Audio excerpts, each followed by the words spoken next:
let's have the here's how. And this week, here's how to save yourself a bit of money.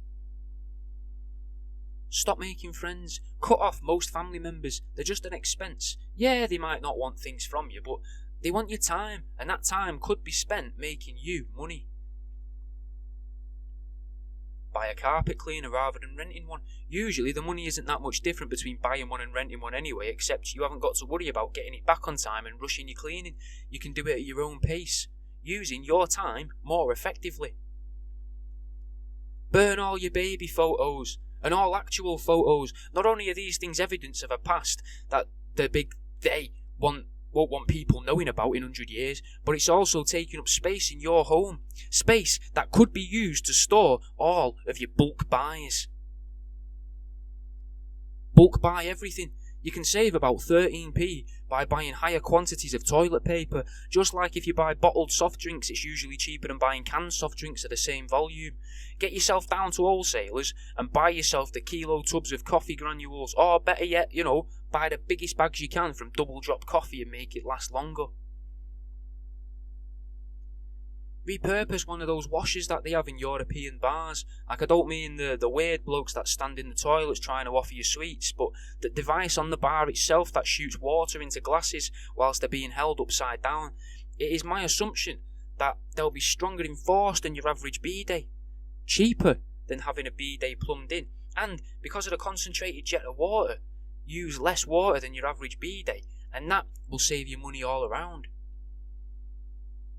If you smoke cigarettes, many people will tell you to stop if you want to save money. But have you ever considered rolling a rollie without a filter? That gets you more cigarette for your money, and you use up as much of the paper as possible, meaning no waste, and you're not throwing literal money away.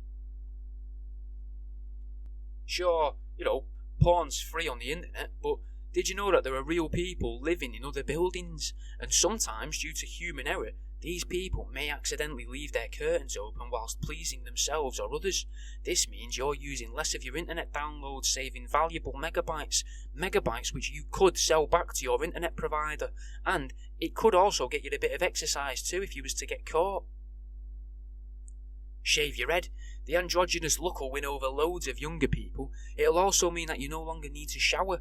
You can get bags of wet wipes for £1 from a pound shop, whereas a bottle of shampoo, conditioner and shower gel, they're all £1 each at least. You also save on water, and in turn save the planet by using the tried and tested bath in a bag.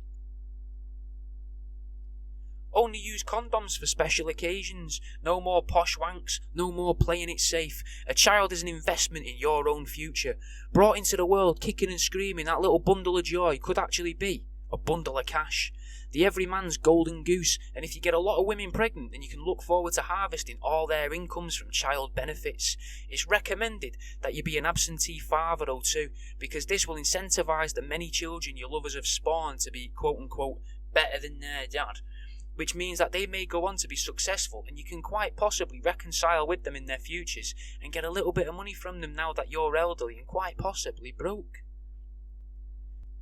Instead of paying to see a dentist, volunteer to take lots of local children to the dentist. Then observe the dentist's actions until you feel confident enough to perform the actions on your own mouth. This will save you literally hundreds of pounds and earn you lots of favours from busy parents in your friendship circle. And that's the end of this week's Here's How. Let's have